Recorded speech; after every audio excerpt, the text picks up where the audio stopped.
he will continue, but as long as Anna's ready. I'm ready. Cool. You're ready? Perfect. All right. Okay.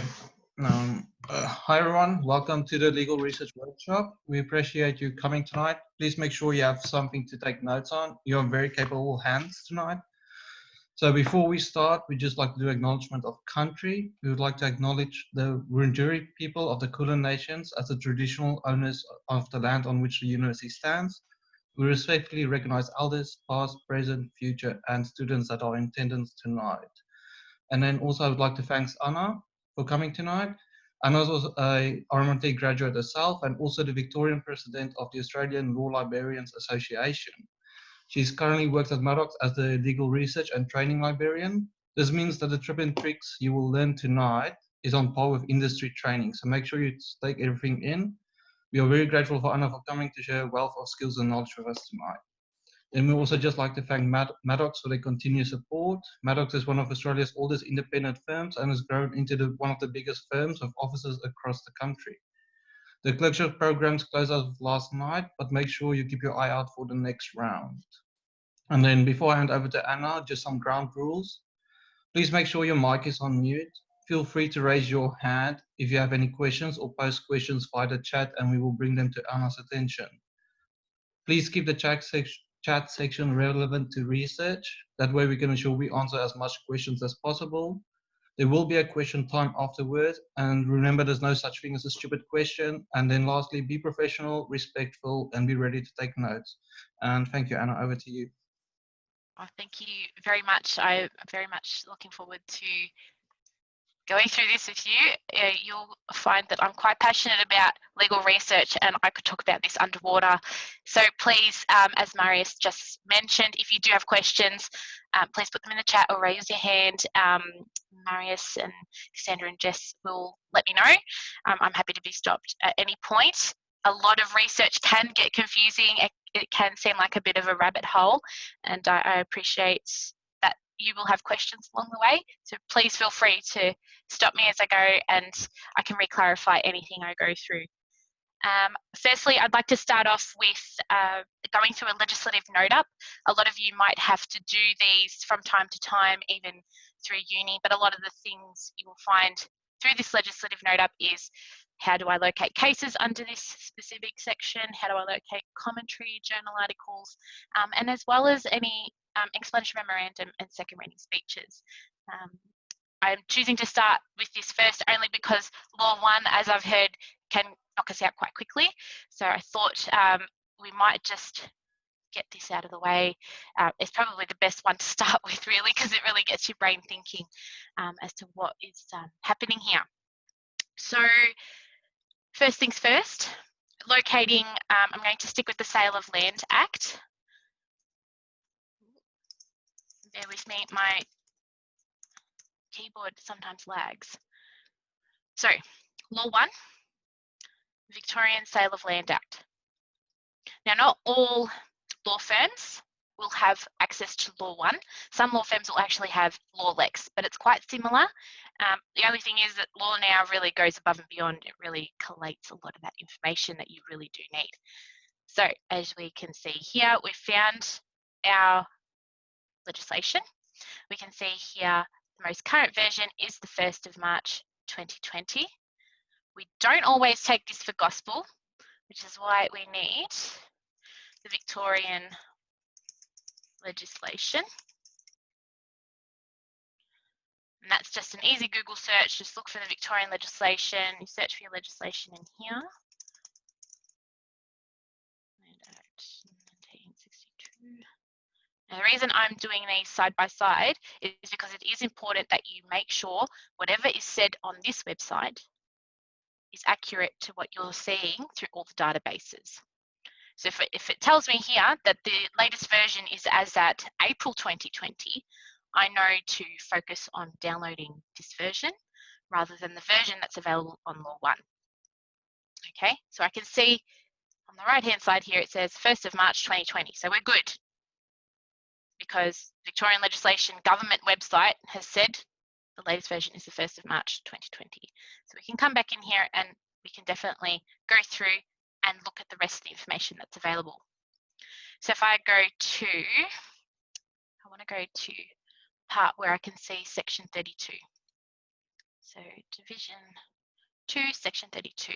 This is a big section. You'll always find that you're doing a bit of research on this section. I can then click on, are there any cases that Law Now has found under this section? I've just got a question here saying, would I suggest starting with Law 1 when I'm looking for legislation? I would suggest looking at the Victorian legislation first, just because it is the given website that gives me the correct authoritative date. Sometimes Law 1 can be a little bit slow to the mark, so as soon as legislation has been updated and anything that's gone through Parliament will be pretty much posted straight on the Victorian Government website. So I would suggest go there first and then come here where you can do this little bit extra digging into the section here. So as we can see, we've got 7 cases that have come up, and these are the main ones that Law 1 has believed we're going to focus on. These are quite on point, so they've collated them, and you'll notice over all the databases as we go through them, each database will have a different selection of cases. 1 or 2 may come up the same, so you've got consistency, but you'll find when we break it down, someone always finds something else that is a little bit more important. So these are the ones that Law 1 has created and tagged as the most specific to section 32 of this Act. Law Now is a great tool. It also gives you explanatory memorandum and second reading speeches, but I won't go into that because that's a whole new kettle of fish and I don't want to lose you guys, okay? So second reading speeches and explanatory memorandum are pretty much for the bill as it's going through Parliament. As a quick explanation for you, an explanatory memorandum will just point out and say section 32 is doing this, and then it'll move on to tell you about section 33. The second reading speech, on the other hand, is really the in-depth. Why are we saying that this section 32 is a statement of matters affecting land being sold? And go into really that in-depth description. When you are doing research, you most likely do not need that quite in-depth description, but if you do, there's other ways to obtain that info. I don't want to go into it today because I'll lose you all. It happens with legislation. It's quite a massive tree. Once you start on it, you can't really delve into it.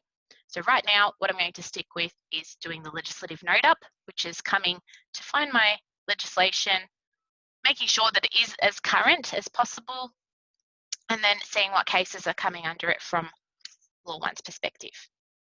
Now that I've got that, and I've seen when I click on my little cases box, I've got 7 cases all up. I then will move on to OSLI.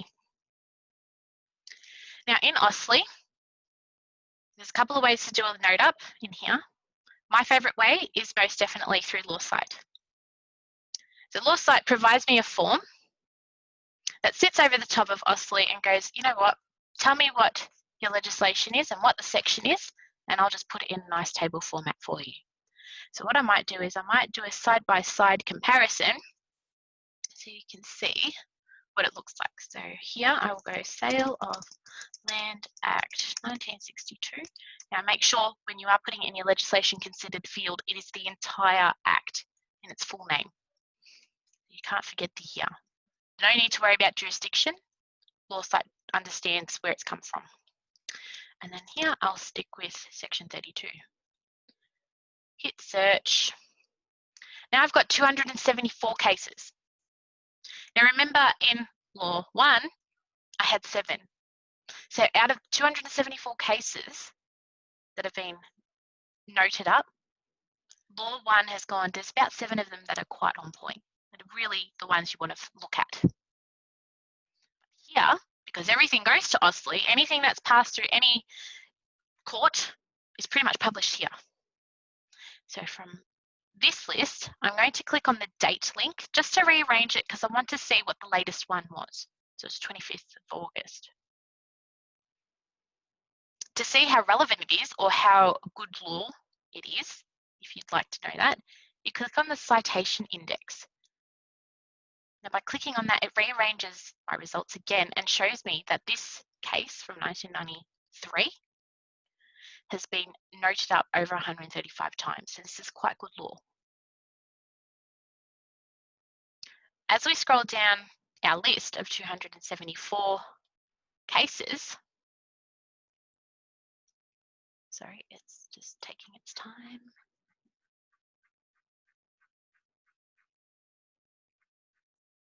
As we come further down, there we are. We're given a nice table format list of matching law reform documents and matching law journal articles that have been found on OSLI, published by other universities or other publications pertaining to Section 32. So it's really well and good to go, oh great, I found the case law. But the secondary materials will actually give you that nice dive through the information and go, you know what, we mentioned we like this case because it talks about this, it talks about that.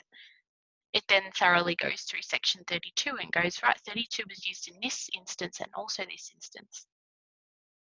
You'll find, majority of the time, even though there are 274 cases that we've just seen now, in some of these journal articles, there'll be links to other cases that weren't even mentioned here in this table.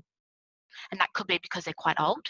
Given that this Act is 1962, we might find that we've dug up a little bit more content that wasn't listed in here, that OSLI may have lost or forgotten or not tagged under Section 32. So it's very important that you check your law journal articles. I want to do a comparison because we've done a law site form type search. So I like the table format. I think it's quite clean, it's accurate, it takes me straight to what I need to look at. If I was to do it in here, actually I won't do it by the search database. I have to look up the Act first. So I go to the Victorian option in the black banner here. I click on Victorian legislation at the top, and then I click on Victorian Consolidated Acts. I'll then look for the letter S for sale of land. I can see my sale of land Act is here, so I'll click on that link. And then I'll scroll down to where it says 32. So there's 32. Well, too far. There we go.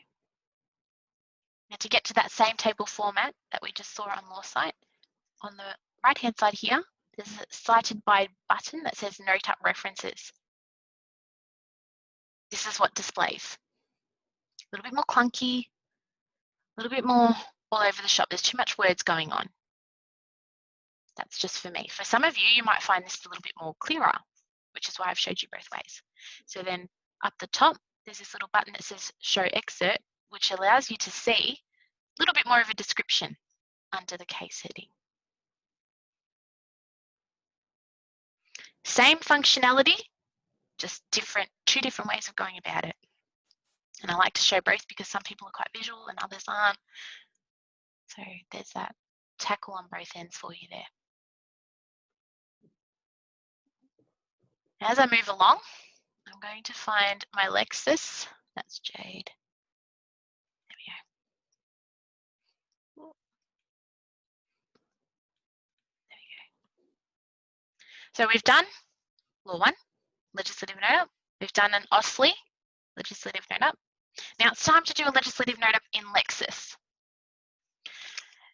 So from the Lexis platform, you have this quick find box.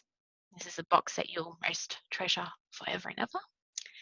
There's a little legislation tab in here, which is where we will start our Sale of Land Act by using the drop down, and you must use the drop down. Select the act that's relevant to you. You'll see here it automatically goes into quotation marks, and you'll see here our red banner changes. We want the provision number 32, so we put that in, and we hit search. So in our little red banner, Lexis has generated its own coding for what it's looking for, to dig into what you're asking it to do. From here, it's saying we found one option. It's just confirming with you Is this the section you're looking for? Is your section within this division? By clicking on the hyperlink, we tell Lexis this is the correct information we're looking for.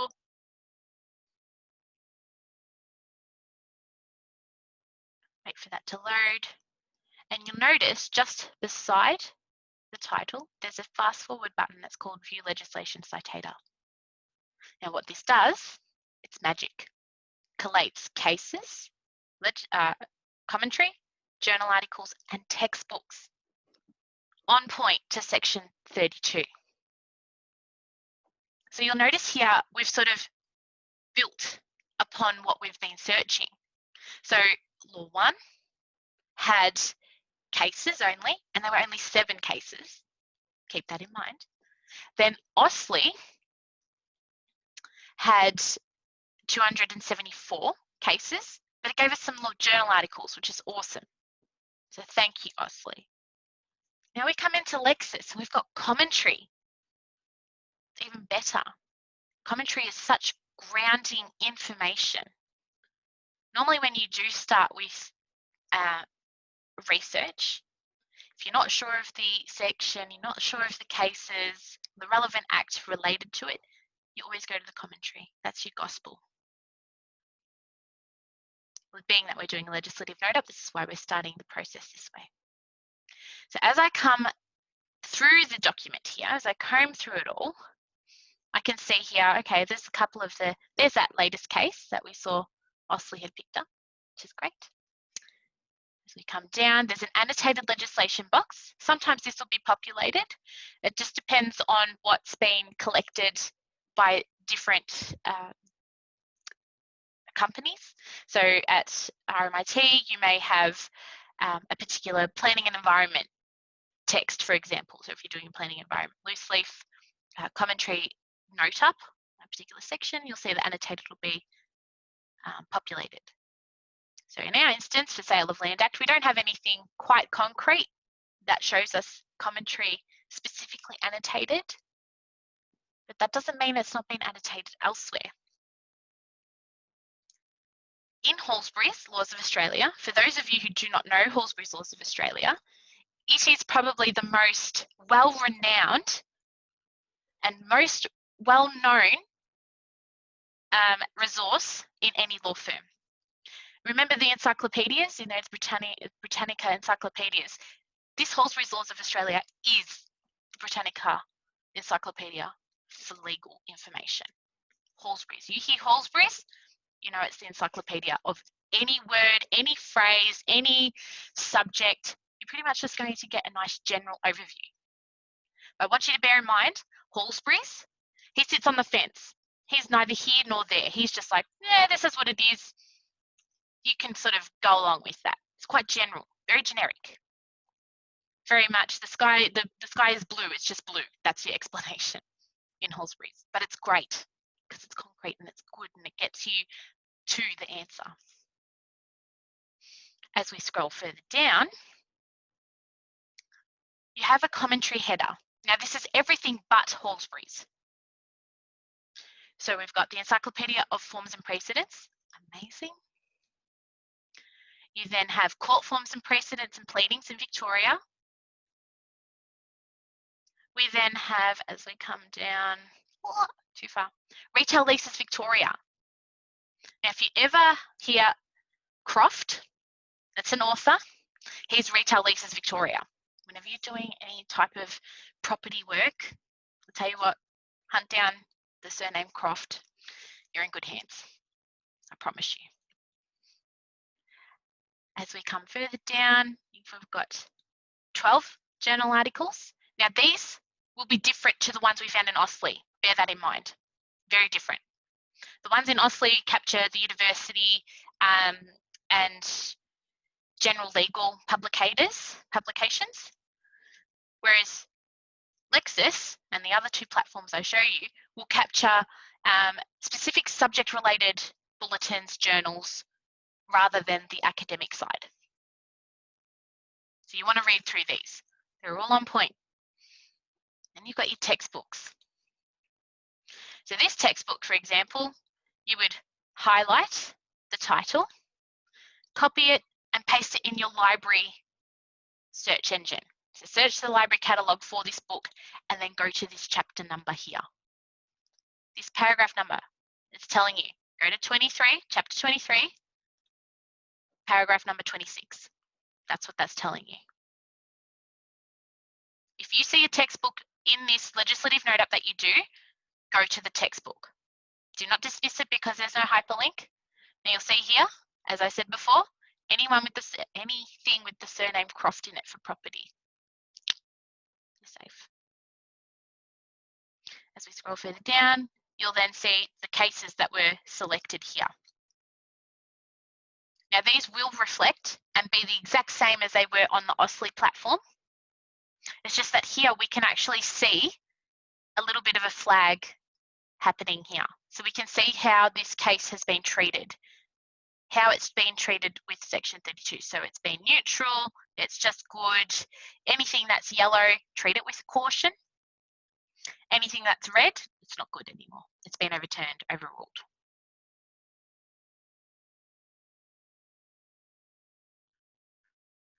So this is doing a legislative note up in Lexis. It's amazing.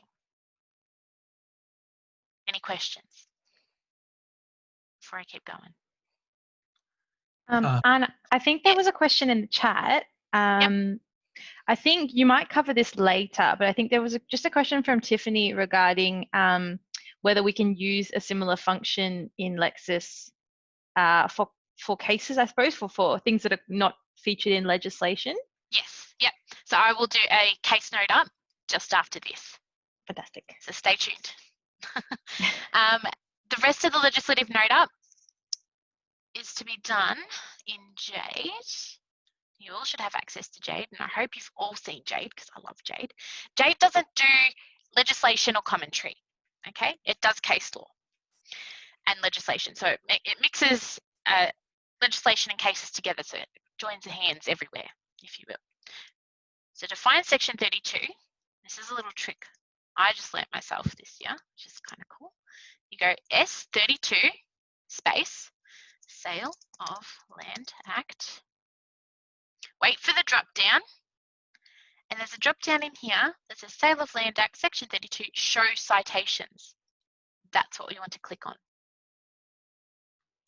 Clicking on this generates our 214 Jade documents. Now that number is very close to the number we got on LawSite through OSLI.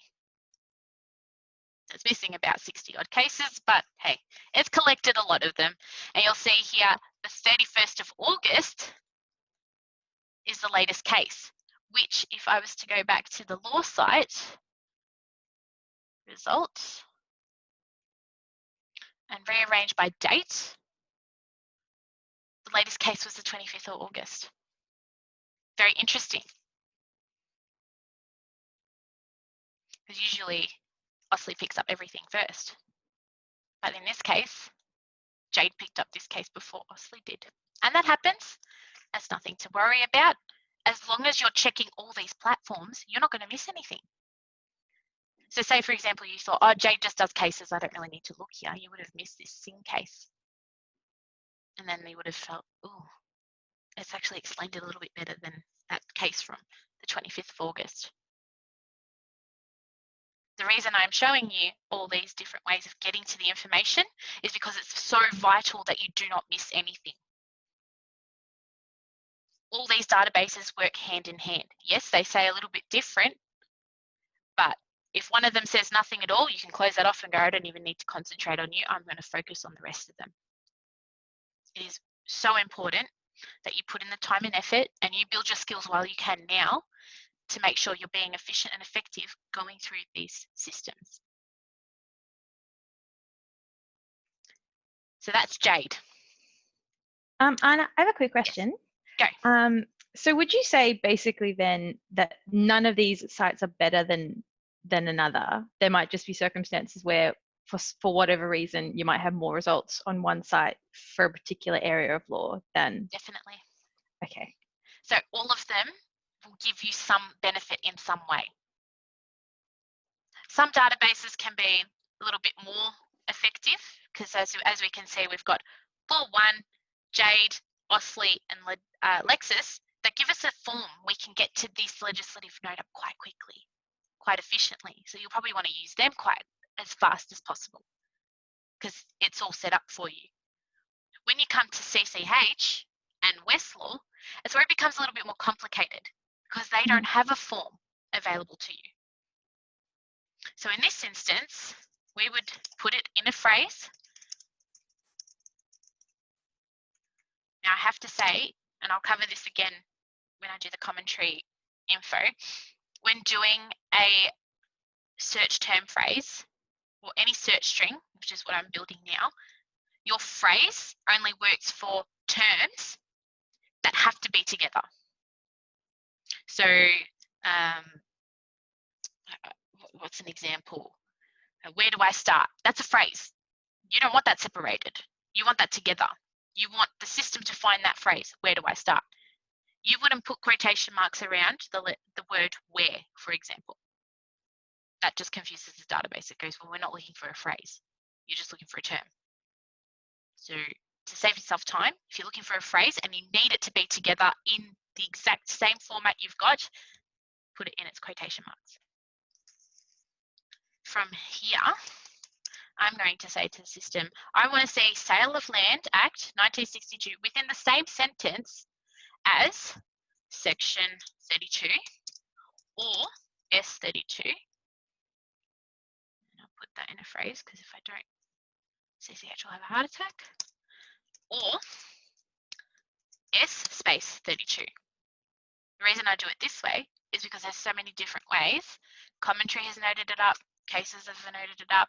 It could be section 32, S32, S space 32. It's just, you're better off doing this. You're covering all bases. So, went too far there. So I've got 94 results here. Now to break that down, I come to my left-hand side where it says by document type. I can see here 40 cases have been noted up. I can rearrange this by most recent, so I can see, okay, what's the most recent one? A couple of them will be duplicated. That's just because it's available in a couple of different formats, so don't worry about that. On the left-hand side, after looking at your cases, you would come to your commentary. There's 26 results on here. And you'll see up the top where it's been mentioned from. So the Victorian Conveyancing Law Commentary gives you a nice note up of section 32.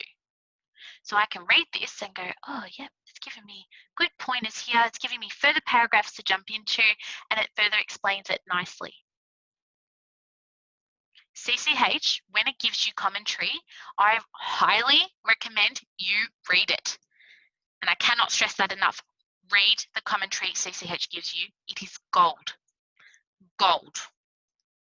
Any lawyer I've done work with in the firm or externally, they've said CCH has given me the most clearest explanation of a subject or a topic I'm looking at, and it's smack bang on point. It's given me a case I wasn't even considering. So out of the 274 cases, even though CCH has only found 40, there's more in this commentary than CCH was able to pick up.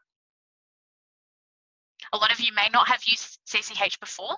I'll get you familiar with it. What am I looking for in my research? Within my research here, I want to be able to find, especially because I've now done a note up for section 32, I want to find extra grunt. So I may have been set on the Singh case from the 31st of August 2020 and gone, yeah, that's hit the nail on the head here. But I might then come through here when I'm looking at my commentary and go, oh, actually, this isn't in regards to a third group.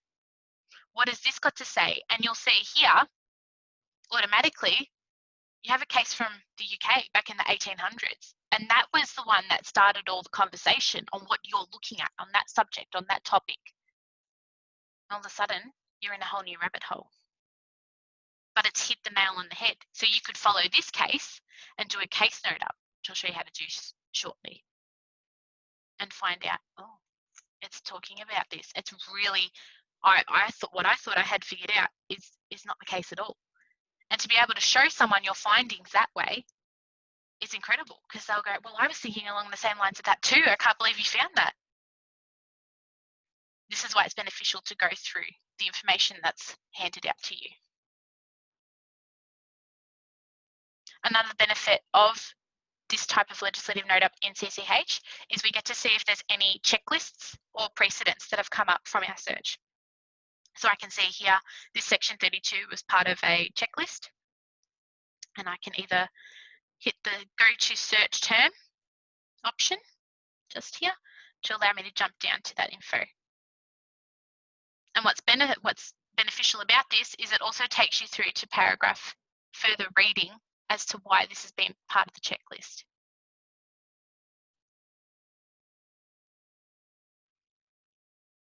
A checklist is pretty much in regards to a particular topic, or maybe formation of contract. What do I need to complete? What do I need to make sure I've searched for and that I've addressed as a lawyer before I send it off to the client? So this checklist, for example, is inquiries before settlement in Victoria. Have we checked this? Have we checked that? And as you go through the list, you tick the boxes. Yes, yes, yes, because you don't want to miss anything.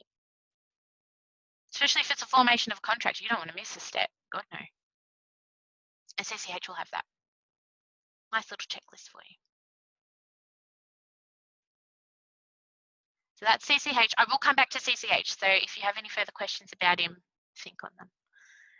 I'm just going to jump into Westlaw now. And I'm going to do the same thing. Legislative note up on the Sale of Land Act. So, Sale of Land 62. Now you'll notice my search string changes here. I'm going to say within. So within is a / number. I pick 15 just because it's a ballpark and I feel comfortable with it. Section 32. Or, and as I did before, oops, S space 32. Every database that you use, sorry, is my audio cutting out? Can everyone still hear me? My audio seems okay. Yep. Yeah, mine was fine. Okay. Okay, so what does the 15 mean? It's telling me I want to see the Sale of Land Act within 15 words of Section 32 or S32 or S space 32. I could change it and say, you know what, I don't want to see it within 15, I want to see it within 10 words. So it's a way of saying within sentence or within paragraph. Westlaw doesn't have that capability as CCH did to say within sentence. So if I wanted to change up the search function in CCH, I could say within paragraph. So it extends my results from 74 to what would it be now? To 98. Or I could apply what I've done in Westlaw and use the / bar and say the same thing as I'm doing in Westlaw. So I could say, look for it. Sorry, oh wait, / 15. So I got 91 results. It's just a way of gauging how you want to visualize your terms together. So by searching here, the Sale of Land Act within 15 words of either Section 32, yada, yada, yada. As we come through the information, we have 185 results altogether. Now here, don't get confused too much. The only reason it says 244 is because it's found 2 versions where it's been applied. So this is usually for cases. So sometimes for cases you'll have the judgment as made, so the High Court of Australian judgment, and then where it was published, so into this, Commonwealth Law Reports. That's why there's a duplication here. But all up, your results are 185. So this is the truest mark of everything you found. To break down the content, as we did before in CCH, come to the left-hand side, go by content type, and we can see here we've got 17 bits of commentary, the laws of Australia is equivalent to Halsbury's on Lexis. It's just called the laws of Australia in Westlaw. The laws of Australia is the encyclopedia within Westlaw. Halsbury's laws of Australia is the encyclopedia within Lexis. I recommend you remember both of these. And then you've got 8 journal articles, 197 cases to go through. I won't delve too much into this. Westlaw is also very amazing with its commentary. It's so much better than Lexis is. And I highly recommend, if you haven't used Westlaw or CCH before today, or if you use it every now and again, use it more than you would before. As we go through the left-hand side, there's a practice area option. So I can say, you know what, section 32 is more, I'm looking at it from an administrative or public law point of view, rather than a property point of view. Or I am pretty much just looking at it at a property point of view. You can then get rid of all those 185 results and just have 27 results. VOMAD, sale of land, for anyone that does property law info, VOMAD is like gospel on Westlaw. So if I open this up, it should be in here.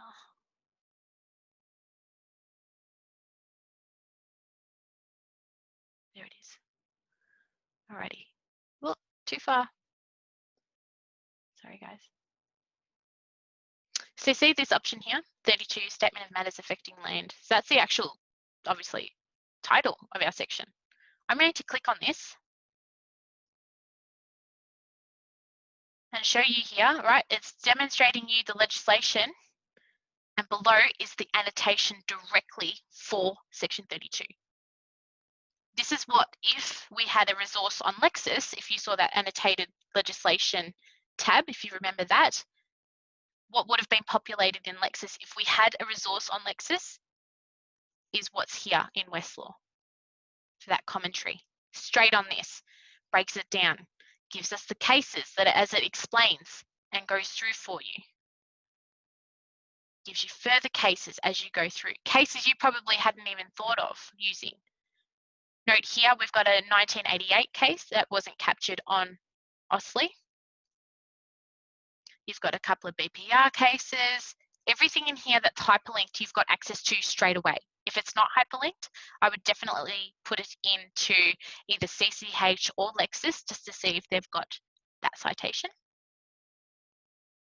So when you are doing that search, if you are looking for a case that's not highlighted like this one, you would copy this citation and put it in its phrase and search across the databases for it to try and get an actual copy of it. Luckily here, it's also been provided in its medium neutral citation, not just its authorized reported version. So as you go through, this content is only for section 32. Absolute gospel. So if you had a thought, I don't really need to search Westlaw, you would have missed this.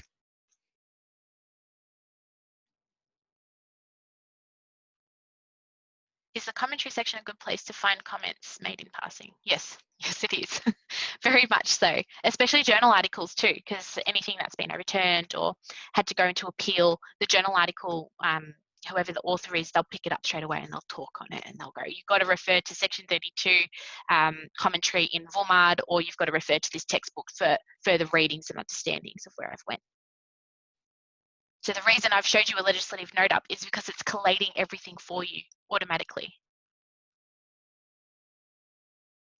Now, Westlaw, as I've done a general search, because I wanted to get everything, I didn't want to have to go, okay, I'll go to legislation, then I'll go to commentary.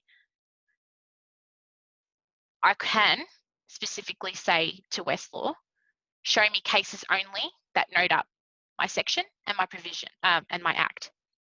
And I can do the same here within the legislation commentary tab. So these tabs are forms, very much similar to what we saw on LawSite. In this form here, you'll see there's a little bar that says legislation title and your provision number. So if I put that in, Wait for the drop down, click on my drop down, and I say 32. This is going to search over everything we have in Westlaw that's going to pick up the Sale of Land Act. So that commentary I just showed you is the first result and the only result that comes up. The reason I had 185 results is because I just did a general search over everything Westlaw has. And the reason I did that is because I wouldn't have picked up journals, cases, and commentary all together. So it's up to you how you want to start. By clicking on the case tab, I can see here as I scroll down, legislation cited and provision cited. So I can say to the system, Sale, whoops, Act 1962, will you give me a drop down? Nope. If it doesn't give you a drop down, you provide it quotation marks. Go. Put your provision number in, section 32, search. 126 results. Not bad. Still not as much as what Jade or Osley had given us. Much, much greater results than what Lexis did. As you go through these results, as you delve through what information is available, you'll start to pick up what was missed. You could spend quite a bit of time delving into this information, but what you'll notice is the most relevant case law will come up in the commentary and journal articles. So they're the ones that will be the ones that you highlight and you see first. And then over the databases, you'll find, oh, this one's actually been used quite often. As you go through it, you can see, oh, it's good law. Oh, yep, this was applied. This has been used in different scenarios. So that was a legislative note up. Any questions?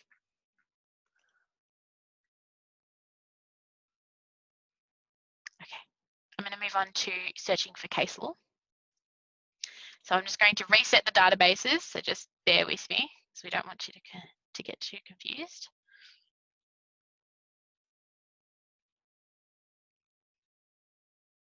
Reset that. Reset that. Where can we find any other search terms like that? Good question. All of your Boolean operators, so that's where that search for within or the forward slash, they're located in each database under separate headings. So you've got help, search tips, so on and so forth.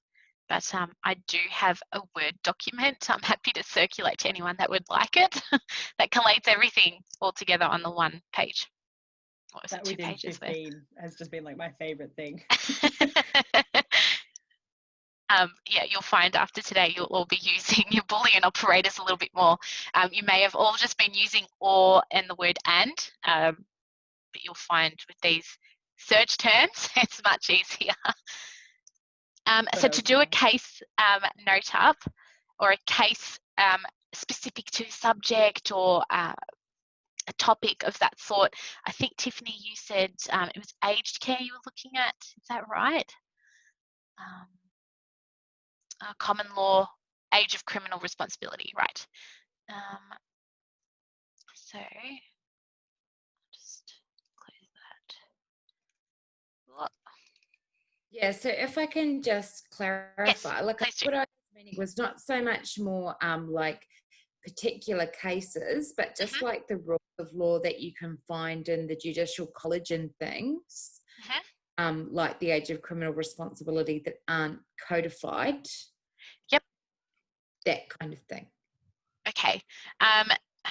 There's a couple of ways of going about it. You could either do a free text search just to search within the whole document. I usually recommend you come to the case form in Westlaw that's available to you and you look through the catchwords. So catchwords are a hashtag of a document for anyone that's confused. I find it works when you explain catchwords are a hashtag. Reason being is because if I was to search for a topic, so if I say breach of contract, That's my catchword I want to find. That's my catchphrase, actually.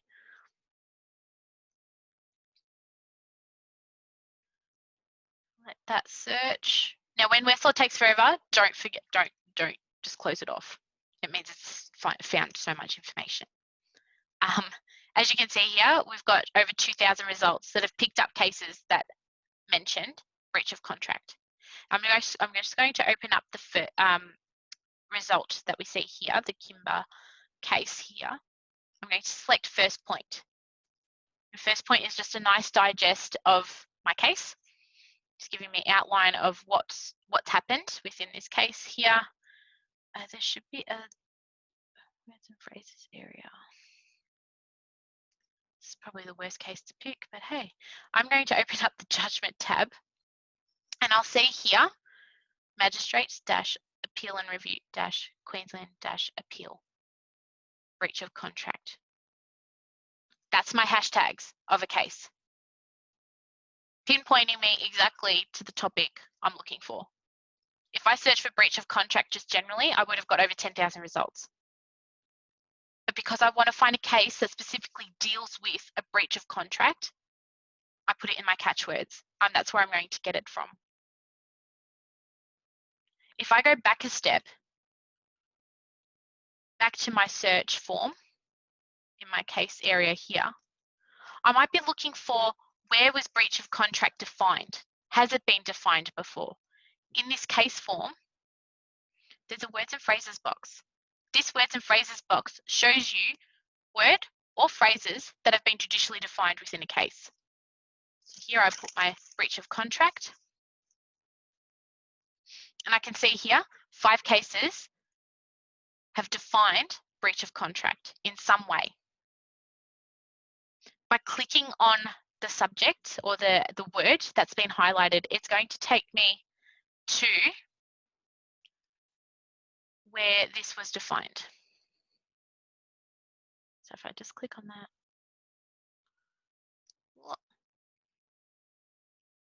as you can see here, words and phrases that were judicially defined within this case was breach of contract, and the word damages, and the phrase disappointment and distress. I mean, this is a great case. I feel like I need to note this down just in case I get a question if it was noted up or defined before. This is quite specific. You want to be reading this case because it defines for you what a breach of contract was.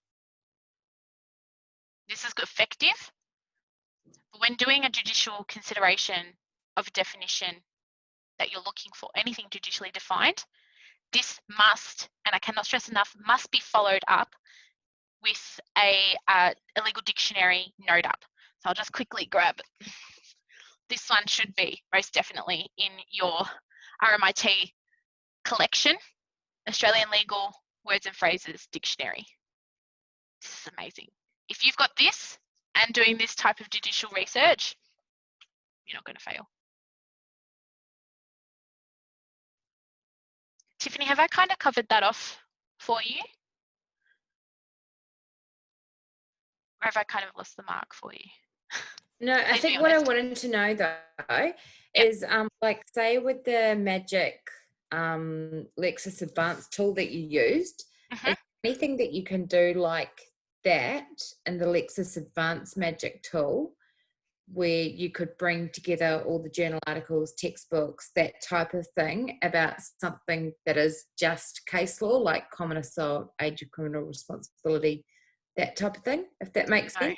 No. Okay. So on a particular subject, this is where a search string comes in handy. This is where you've got to build on, you've got to tell the system what you want it to dredge up for you. So it collates all the commentary, all the cases, all the legislation on that point. Usually a textbook will go straight to, okay, so we've found, here's a couple of footnotes as to what we're describing here. Go to this journal article, go to this case, go to this info. That's why a textbook's really helpful. So if it's on real property law, for example, and you're going through a specific subject, subject within the real property law, it'll then delve in further and go, check out this, check out that. And you want to be listening to the textbook because it's reputable. And at the end of the day, everyone else, all lawyers, barristers, are going to that textbook because it's all done the work for them. I wish there was a magic tool for subject related stuff, but without having to show you the tools to try and get there by subject as you look through this information, you just have to do it bits and pieces here and there. All right, I'm going to move on to a different platform to keep up with this case form searching. So I'm going to jump into Lexis because CCH doesn't have a case form. CCH is all search string based, so I'll get back to that when we do a commentary search there. So within Lexis, there's an advanced search option just above the red banner, and you have an option that says AU cases. From here, you can see you've got your general terms that searches the whole document. You have your catchwords and summary, so your hashtags. You then also have your words and phrases judicially considered option. So if I wanted to search for breach of contract again, do a bit of a comparison.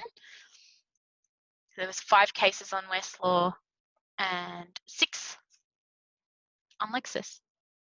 Funnily enough, when you do a comparison, they won't be the same cases. I think I've only found the same case maybe once or twice over both platforms, but other than that, they are very different results. So all in all, you'll have 11 cases that have noted up and defined this section, this phrase. If I wanted to, I could then also go and say, well, there's a different legal topic I'm really interested in. I could be focused on contract law for breach of contract, which a lot of the time you would be. And that's narrowed down from 6 cases to 4. Best thing about this legal topic thing is I can further go down and go, well, yeah, remedies in contract law, I'm really only looking at cases that are defined in that sense. And now I'm left with 2. Very handy. To do another case form note up, it's available in Jade. So next to the search now button, there's an arrow down and there's that advanced search button here. Please note, when you do want to do a catchword search, do not use this catchword box. Don't use it. You want to use the drop down that says whole document, where you've got catchwords there. Select from your drop down, move it from a whole document search to a catchword search. The catchword search in here has been indexed not so well. Jade, you have to remember, is a new platform to the Lexis CCH Westlaw suites. Lexis CCH and Westlaw have been around early, not like 1900s, probably not that early, but they've been around much longer. Jade really started around 2012, 2013. So he's new. So he's still getting a grasp of it. He's trying to catch up with everyone. He does a better job a lot of the time of a case note up or a legislative note up, but he's still trying to catch up. Cool. Now, there's a question. What approach would you take when looking for faculty similar cases? I like this question because it's quite new. I would most likely use Westlaw for that. Reason being, I love this function. I hope it's available for you guys. As I look at my case, oh damn, it didn't come up. I wonder why. I thought it was. All right, usually, this is what I'm trying to figure out why it's not coming up. Usually, when you do click on a case and you want to find what's similar, what's happened to it, yes, you can see here. I don't think you're in Westlaw. No, sorry, I'm in Lexis. My bad. I do get them confused. I do mix up my wording, so I'm sorry. In Westlaw, oh, I said it again. In Lexis, on the right-hand side, there will be a whole list of links that say this case is similar to this case that you're looking at now. It might be that this is quite an old case. Maybe if I jump out and look at a newer case. There's also an option to do a paragraph note up when you do this case-based info. Come on. CaseBase. Maybe that'll be the difference. Ah, there it is. It's because I didn't click on CaseBase. The reason it didn't come up is because I clicked on the hyperlink for the actual title, and I should have clicked on CaseBase, so that's my mistake. By clicking on CaseBase from your list of results of cases, there are similar issues of cases. Now, a lot of these will be noted up when you do and when you see your note up of cases referring to this case, but some of them won't be. So it's very, very handy to have this. This is the only database to do it at the minute. So hopefully that answers your question there.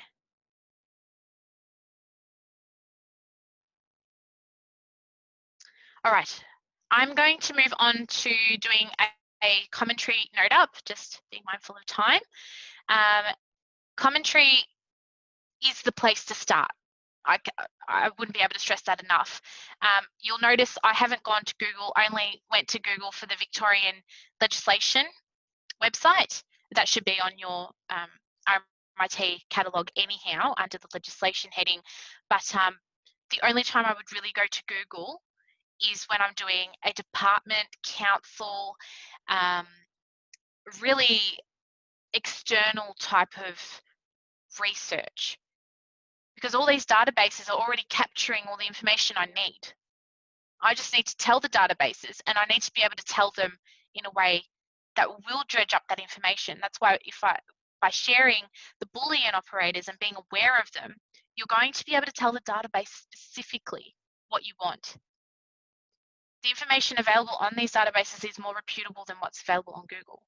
Google probably has gone and scanned through some text that's available online that is available on these databases and gone, oh yeah, put two and two together, and I'm just like, here you go. I do understand everyone does use Google because it's quick, it's easy, it's happened, it's there, but you just got to be careful that the information that you're seeing is not information that's from the US, the UK. You want stuff that's here. These databases haven't been put to you or given to you for just because. They're given to you because they actually delve into that info and they hit the nail on the head. By having this session with me tonight, I'm going to show you these tools like that /15 within sentence that's going to really help structure what's coming up. I'm going to start in Ostley because a lot of people like Ostley.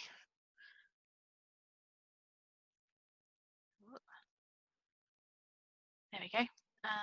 So from here, I was going to show you a couple of options. So I might search for,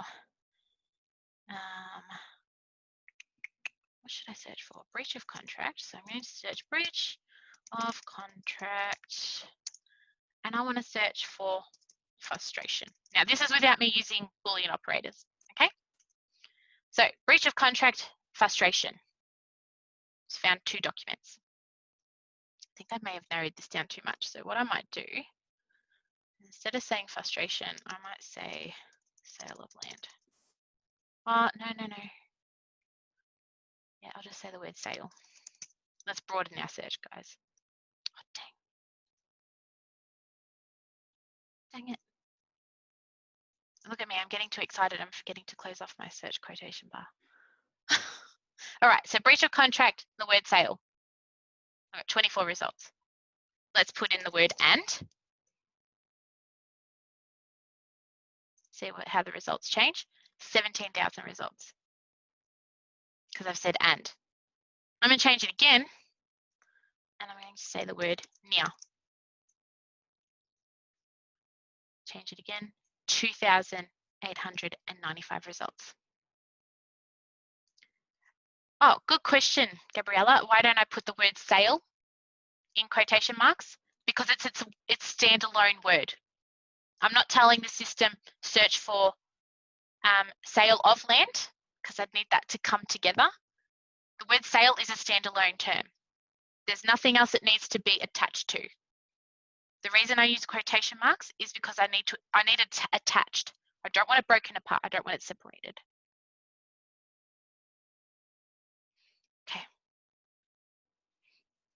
So I want to highlight an interesting thing here. The reason why we had 24 results in the first instance is because it didn't actually recognize what I'm telling it to do. It was like, okay, breach of contract and sale, right? What do I do? Why do you want this? How do you want this? I've confused the system. When I don't put a term in between my searches here on OSLI, it's going to generate a whole lot of different information. We don't want that. We want to tell it, searching for this. We're specifically looking at this. If we don't tell OSLI that, it'll occasionally say, no results. You'll close it off and go, there was no results in OSLI. But if you've done AND, which gave us 17,000 results, too much. I think that's just ridiculous. But I've used the word near. It's an algorithm for within 50 words, either side. So it could be breach of contract, 50 words later, the word sale. Or it could be sale and 50 words later, breach of contract. But it's narrowed that down. It's allowed me to go, oh, we can really hone in on this. In this result that we have now, I would say by database, clicking this option rather than seeing the relevance, because I want to be able to see, if I scroll down, I want to see if there's any Victorian cases. So I can scroll down to the Victorian, it'll be there eventually. There we go. VCAT, County Court, and the Victorian Law Reports. So I've got 3-4 databases just on Victoria. As I scroll past Victoria, or past where the last court information is, I can see all my journal articles coming down.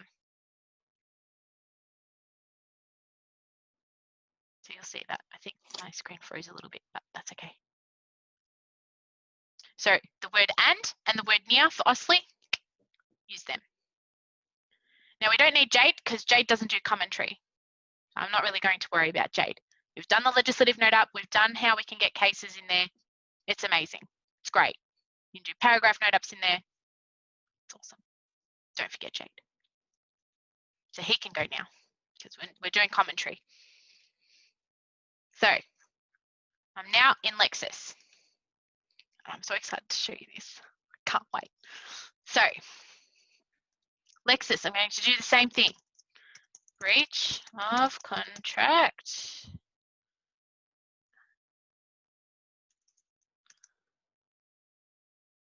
Sale. I'm going to do the same way I started in OSLI. Hit enter. Oh, damn. I swear, my keyboard, it's got this horrible lag. Sorry, guys. Let's fix that. So by using this search string, breach of contract sale, 9,000 cases. Your secondary materials, which is where all your commentary is, 2,000 results. What we've told Lexis is search for breach of contract and or the word sale. So Lexis can actually search for breach of contract in only one document and doesn't have to worry about the word sale being in the same document. The word sale can just be on its own in a different result. And we don't want that. We have to tell the system, no, you know what? It has to be the word sale. So I use the word and. Still, there might be too many cases. So I want to say to the system, you know what? I want to see within sentence. I see breach of contract within the same sentence as the word sale. Or I want to see it within the same paragraph. So /P. Or within 15 words. By generating this search, instead of 9,000 cases, we have 1,000. And instead of 2,000 secondary materials, which is your commentary and your journal articles, I have 114. Cleaner, to the point. Your search string is how you imagine seeing your words come together. You want an answer? How do you imagine seeing them sitting together? That's what you've got to start training your brain to do. My answer is going to be, oh, the sale of land is in, there's with the breach of contract and there's a waiver, and I want it all to sort of piece together and be in the same paragraph. I don't want it to be talking about sale of land. It's got nothing to do with the breach of contract with the sale of land. You have to start thinking, it's within this many words. It should be about this. If you tackle it that way, your research, you're going to find you're getting to the information so much quicker. There's not so much junk to filter through because you're being quite specific. I could be extra specific and say within 5 words. I could hone that right in and get half the amount of cases and about half the amount of commentary as well. Amazing. When in Lexis, promise me you will do this next step without fail. See this little option, this hyperlink here. It says rerun this search in LexisNexis Practical Guidance. Practical Guidance is new to the Lexis suite. It is phenomenal. It's Halsbury's on steroids, so it's the encyclopedia on steroids. I promise you, this will be the thing you want. You'll be using this more than you will be the rest of the commentary products. This will probably be the place you come to first. By rerunning my search string, because I'm really happy with my search string, I love it. I think it's top. It's going to give me the results I want. I see here, I've got some guidance.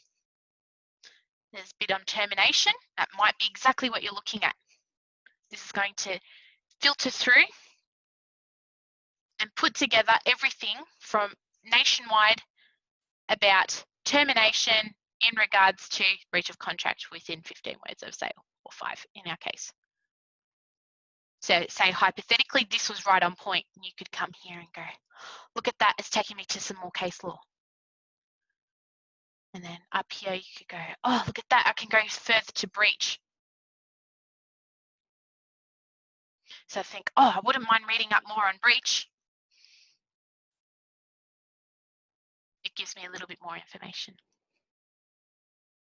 Now, someone said to me that they're lost. I understand. It will fall into place once you start putting this into practice. The main thing to take away, if anything, from tonight is you've got to use all of them. You've got to use all of them. Without using all of them, you're going to not have all that grunt behind you. Now, say, for example, we were looking at this and it could just be so further from the truth. You could go, you know what, it's got nothing to do with what I was looking at. I just want to rerun my search back in the Lexis platform, the research platform, because whatever I've looked at is just ridiculous. That's fine, but you've checked. Main thing is you've come here and you've gone, actually, is there precedent?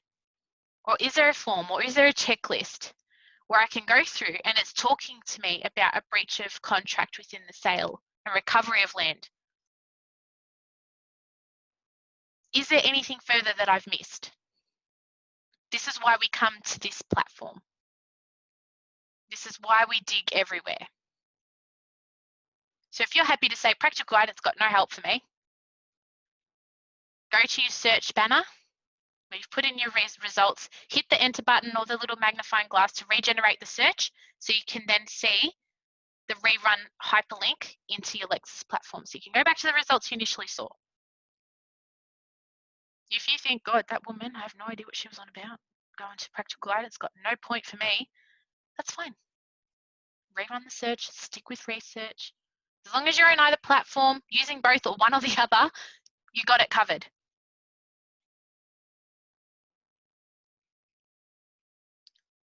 As we move on to CCH, very similar to what we were doing as the legislative note up, just here. Breach of contract. So I don't want a space there.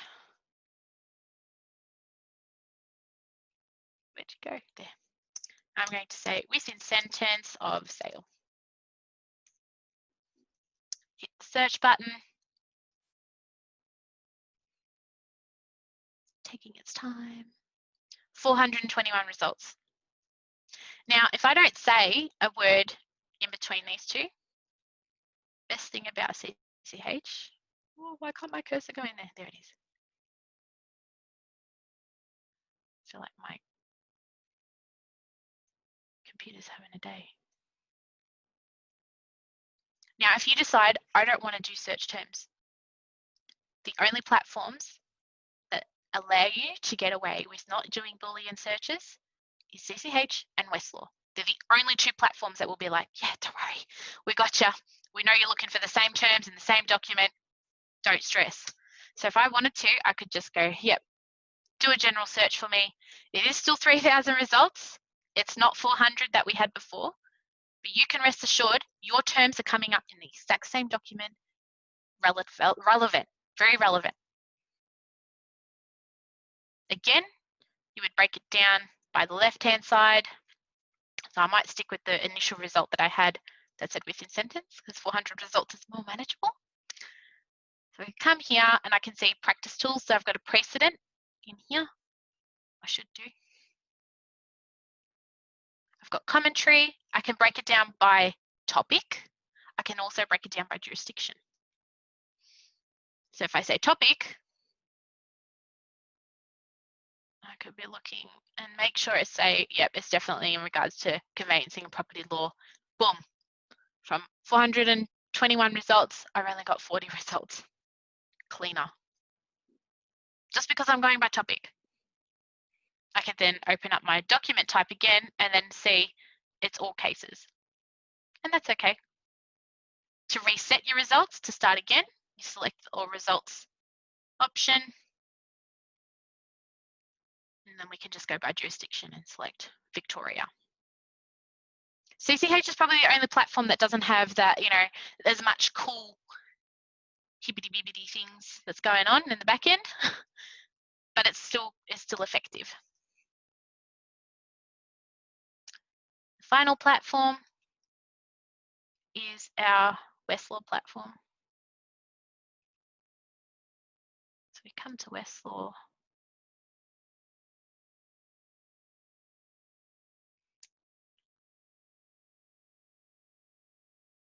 Just waiting for it to load.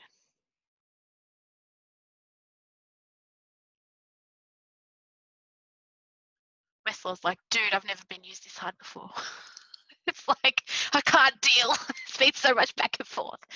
So here, we do our search string, breach of contract within 15. So Westlaw doesn't have W// doesn't have anything fanciful like that. It's just a / number and or and then / number. So I probably shouldn't stick with 15. I probably should mix it up. What do you reckon? Let's go 10. Let's just get away from 15. I feel like anytime I've said the word, like the number 15, I've had a lot of people stick with 15. I've gone, they go, oh, Anastasia, I actually used within 15. And I'm like, well, you can use different numbers. And they're like, no, we like 15. I'm like, okay. I just find it's a ballpark. I'm like, yeah. I may be wrong, but it's my ballpark. So 1,494 results. Break it down. Go by content type and commentary. There's something I really want to show you before you go. I know it's been long. I really thank you so much for sticking with me. You'll get a chance to ask me all the questions in a second. But any result I go into in Westlaw, I wait for these tabs to come across. Now, this could be for cases, journals, commentary, whatever. I want you to try and get into the habit of clicking on the Citing References tab. This tab will actually go, hey, yeah, you found this format, you know, text and this information, but you know what? I've also found similar topical searching, topical information within these different resources. So by clicking on Citing References, I'm taken and I'm shown different hyperlinks to different resources in Westlaw that's available to you to jump through and further discover what else relates to this. Or what further in this instance, what other parts of this textbook also talk about the duties and obligations. so I can jump through to them. Obviously, the index won't be helpful, but this second link will. The index is just going to take you to where it says duties and obligations. Further information. But this citing references, especially for case law, shows you journal articles that you didn't see before. It's an epic tab.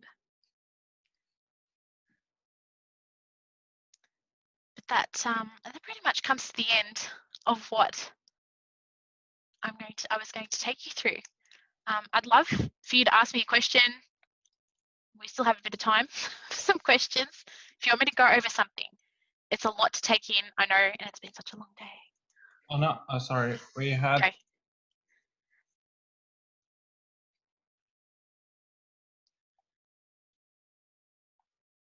questions. One was from Tiffany, regarding was from Lewis, asking about the guidance, whether they're reputable.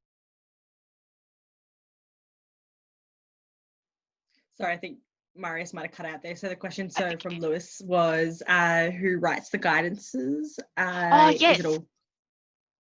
It's so reputable.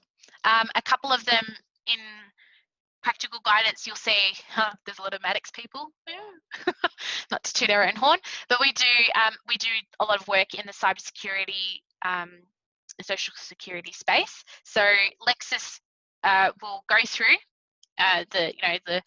the bar and go, right, who's been practicing and what, who's talking the most on what, and we'll actually reach out to the person who talks a lot about it. So it could be barrister, solicitor, it could actually also be a lawyer who's gone to Lexis themselves and they've become a legal writer.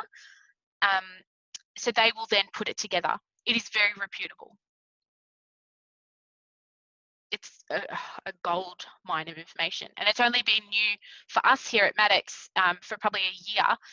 People have found it fantastic. They think, oh, I haven't done a lot of work in employment law before.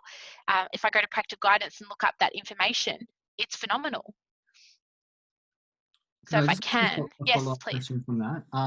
Just because I come from an arts background, and a big issue within arts and sourcing information is ensuring that we're choosing cited references and cited sources. So would that same rule apply with commentaries? Is that all reputable as well? Definitely, most definitely. So you would treat that citation, it's all in the Australian Guide to Legal Citation. So if you've got that handy, you can get it it's at Melbourne, I think it's Melbourne Uni published it, but it's available for anyone to download at any time. There's actually a commentary section within the AGLC, and it shows you how to do that note up. Thank you. That's okay. I just thought I'd show you what practical guidance looks like without you having to run a search over it. So we're in the banking and finance area here.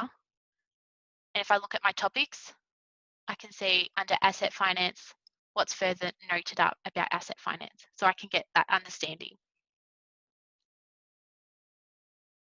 So it's pretty much, it is like Halsbury's. It's just, like I said, it's Halsbury's on steroids. It's an encyclopedia on steroids.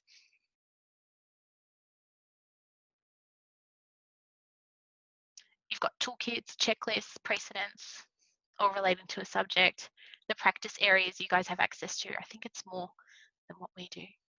I shouldn't say that, but you're a university. You're meant to have more than what we do. So your practice areas here, the cybersecurity, employment, property, social justice, corporations. I'd recommend, if you haven't done work on the subject before, come here first to get that understanding. So it's just sort of scratching the surface to sort of go, oh, I know what case law I need to focus on. I know what legislation to focus on. And then you can jump through the rest of the resources the way I've showed you to do a legislative note up, case note up, and do your commentary searching. It's very handy. Are there any further questions? Please, I'm all ears. No question is a stupid question. I've not heard them all before. I've been working 8 years. There was a question from Tiffany earlier. So she's asked if there is ever any point using Google Scholar, or will we always be able to find sufficient academic articles on the legal databases? That's a very good question. Academic data, academic journals and resources will mostly be located on OSLI. Okay, so you should also have a different database called Hein Online. I don't know if you do, you should. If you have that capability of searching Hein Online, anything that comes up in Google Scholar will come up actually on Hein Online. So Google Scholar pretty much just picks up a lot of that. It does pick up academia information, but if you would like it a little bit more clearer and clarified, rather than just clicking on any link and anyone that's got access to it, Hein Online actually gives you that article straight away. A lot of the time in Google Scholar, you might come up with a paywall where you have to pay, $48 for access for something, and that's just ridiculous. If you use Hein Online, you avoid that paywall straight away. Oh, awesome. Thank you, Elliot. So yes, use Hein Online. Google Scholar, I would come to very last. After going through all that, I would then definitely go to Google Scholar just to make sure I've not missed anything.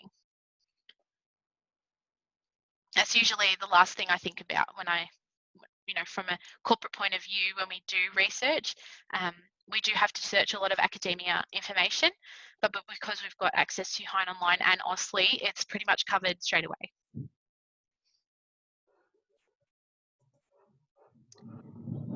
Any other questions? If not, I have a question to you all. Whose mind's actually blown? Every conversation we have. Yeah, no, that was actually incredible. I think the biggest thing for me is realizing, so basic, but never occurred to me to look through these legal research websites for commentary and stuff like that. You always just like, I don't know, I don't want to say I've been Google searching for 3 years of my degree, but I might have been. But it's just so basic, but so smart. I was That's just like, true. this is genius. And like I said, I wouldn't, I know everyone searches Google. I will search it when I actually I'm like, I'm picking at straws here. I can't be bothered. I'm just, I have my Google days. But I mean, knowing how to get into these databases and being shown effectively, you'll feel you're more confident to jump in them rather than go to Google. And I know Google gives it straight away, and I know you've got an answer straight away, but here it goes right in depth for you, so you don't have to worry about digging harder in Google. You've pretty much told the system what you need. I think there is a question. Any suggestions on the steps to do legal search to avoid getting lost in mass information? Know your topic, know your answer. So you're given a question, know your answer. What's the answer you're trying to achieve? Know your subject. Don't delve too far out of the subject. If you don't stick to that kind of thought process, you will get in the rabbit hole and you'll get chewed up. Just might be a nice way to say. This might be a good time to plug. We've got a writing workshop on Thursday where we're going to go through how to do those kind of things. Yep. Think of what you went through tonight. It'll just be like, oh, that just comes together really nicely. It's a bit of a jigsaw puzzle. I think someone asked about international law. Recommendation for international law. Hein Online, great. I'm not quite sure if you have access to ICLR. It's a UK database, pretty great for legislation. Otherwise, OSLI has an option to let you do a worldly search. So OSLI is obviously the Australian one. Worldly is as it is, worldly. So you can come into worldly and I'm sorry, I'm not quite sure why OSLI's not opening. Ah! Well, it's just cracking sounds. It's cracked a bit big time. I want to show you where worldly is. Jess, are you able to type in OSLI for me? Because I think. Yeah, I think. Oh, it's there.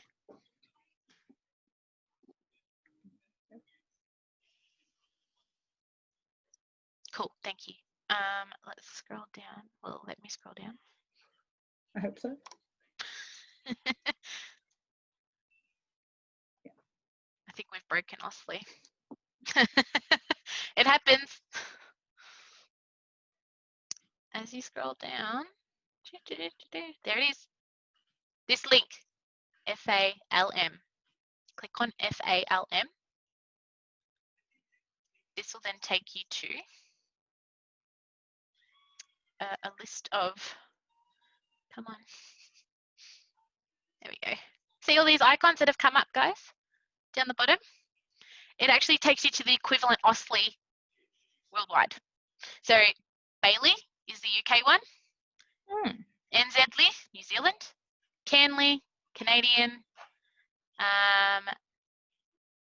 SAFLI, which is South African. The one I was talking about is Worldly. So if any of these ones here are not really your country that you're looking at or your region, you'll come to the Worldly icon and it'll load Worldly. So you can actually just Google search Worldly, that'll come up. And then there will be, when this loads, on your left-hand side, all countries. So I want you to select all countries when you're here, and then you can jump into the US. So the US actually, funnily enough, doesn't have a USly. Don't know, I'm not sure why, but it doesn't. So sometimes a lot of Nigerian law will come up, Ukraine, Tonga. So yes, you'll come here for a lot of your international law stuff. Hand in hand with Hine Online, you're pretty covered. Oh, thank you, Anna. I think we might wrap that up. That's okay. I don't know, is there any last questions before we let Anna go? Yeah, sorry, I had one last question. Thank you so much for that. It's been really informative and very, very, very helpful. I was just wondering why, when you search in different databases, it will show up different cases. Is there like, I don't know why, yeah, why it is it doing that? And like, does it mean you should use one over the other for certain things? So the reason why there are different cases picked up is because there are different lawyers per database provider, and they've all got their own opinion, their own outlook. A lot of them are skilled in a particular subject, and they will find the case that they think is most relevant to the information. Yeah, so Lexis will have their own suite of lawyers, and they'll go, yep, you know, we're really targeting this, we really think this is related to that. Then Westlaw will have their own as well. So it's pretty much, it's really opinionated. Because every lawyer, once you've practiced and you go into a law firm, you find your niche, you find your little subtopic, and you become that expert on that.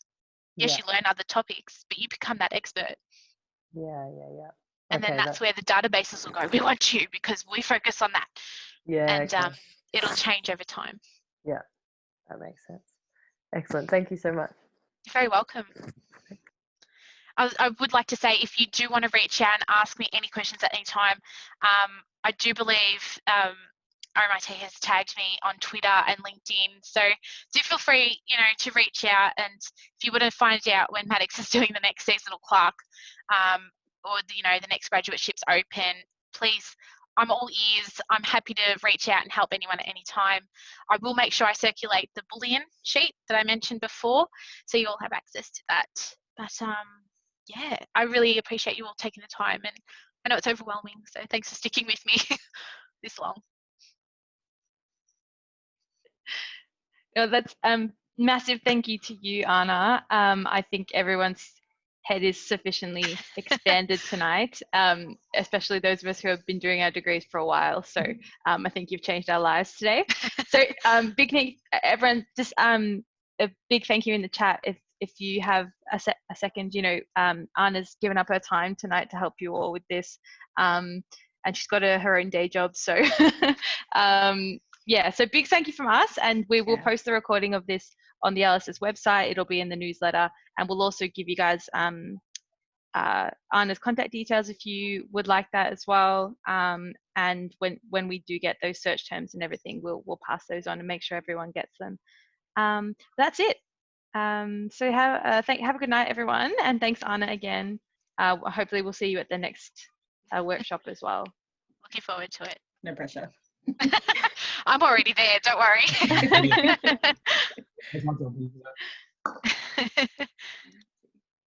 Thanks, guys. Thanks, guys. Thanks for coming. Have a good evening, and then yeah, keep your eyes out for what Cassandra just mentioned. Okay. Great. All right, Okay, so- thanks, everyone. We'll stop the recording just as soon as I can figure out how to do that.